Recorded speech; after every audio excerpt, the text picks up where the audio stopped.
This is a suspicious case, but I'm not sure it's what everybody's saying. I mean, it definitely needs to be investigated, but unfortunately, cops investigating cops have become a big joke because they don't want to hold other cops accountable.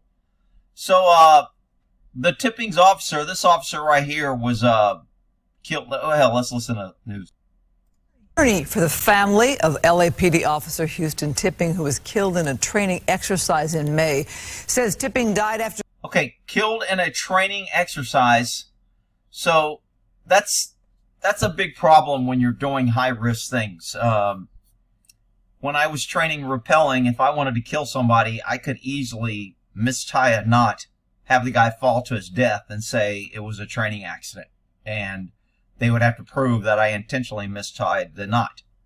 So, you're rappelling out of helicopters. We were doing some high-risk things. Anytime you're doing high-risk training, grappling, where people are like choking each other out, getting them on the ground, wrist lock, there's a chance. But this guy was dumped on his head, picked up and slammed and broken his neck.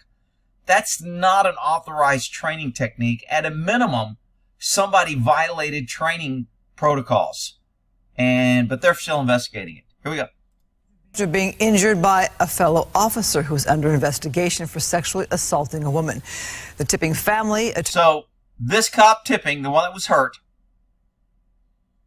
testified or wrote a report against the other officer for sexual assault. And that just happens to be the officer that dropped him on his head. But a lot of officers were there as witnesses and said it was all legit. Makes you kind of go, does this pass the smell test? What did the blind man say when he walked past the fish market? Hello, ladies. Attorney says the assault happened in July of 2021 and involved 4 LAPD officers. Says one of those officers was present at the training exercise that day. Okay, so they just said present at the training. Maybe he wasn't the one that actually dropped him. Tipping was injured fatally, according to the LAPD, while grappling with another officer when he apparently fell, resulting in a spinal cord injury. He didn't fall, resulting in a spinal cord injury. He was picked up and tossed on his head. Tipping's family claims he was beaten to death by other officers. So if the family's claiming he's beaten to death, that sounds a little different. And again, family's upset, they want to get more money, etc. That sounds a little different than him accidentally falling or getting dropped on his head and he broke his neck doing training. This is kind of an interesting case only because we'll never really know the truth.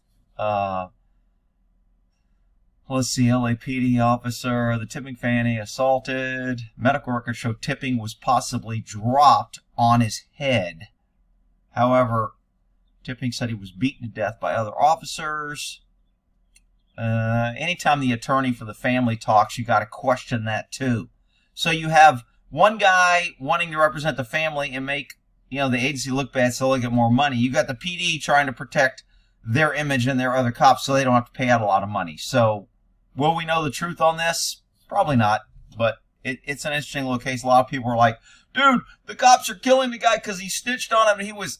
I don't know about that. It sounds like this Tipping guy wrote a report and said this guy, did some shit that he shouldn't have done. And he was an honest officer. And now he ends up dead in a training exercise. Suspicious? You be the judge. Well, in that there.